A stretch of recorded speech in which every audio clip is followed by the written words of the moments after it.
ফুটবলের সব খবরাখবর সবার আগে পেতে এখনই সাবস্ক্রাইব করুন এবং বেল বাটনে প্রেস করুন।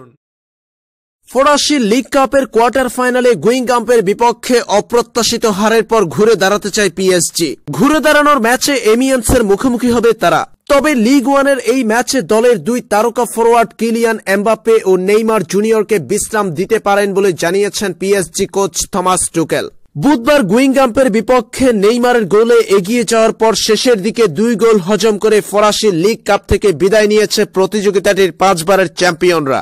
এই ম্যাচে প্রথমার্ধের শেষের দিকে মাথায় একটু আঘাত পেয়েছিলেন এমবাপ্পে, তবে ম্যাচে পুরোটা সময় খেলেছেন ফরাসি এই বিশ্বকাপ জয়ী তারকা। অন্যদিকে নেইমারকে বিশ্রাম দিতে চায় পিএসজি কোচ, তাই এই ম্যাচে এই দুই তারকাকে বসিয়ে রাখার পরিকল্পনা করেছেন তিনি। শনিবার বাংলাদেশ সময় রাত 10টায় লিগ ওয়ানে পয়েন্ট টেবিলে 17তম স্থানে থাকা এমিয়ান্সের মাঠে খেলতে নামবে পিএসজি। এই ম্যাচের আগে নেইমার এমবাপ্পে প্রসঙ্গে পিএসজি কোচ বলেন, এই ম্যাচে নেইমার এমবাপ্পেকে নিয়ে আমরা বিশেষ পরিকল্পনা করছি। অনুশীলনের পর এবং খেলার আগ মুহূর্তে দেখব তারা খেলবে কিনা। এমিয়ান্সের বিপক্ষে তাদের দুইজনের খেলাই অনিশ্চিত।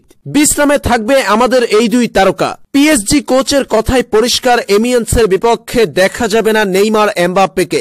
উল্লেখ্য 17 ম্যাচে 15 জয় 2 ড্রয়ে লিগ ওয়ানে পয়েন্ট টেবিলে শীর্ষে থাকা পিএসজির পয়েন্ট 47।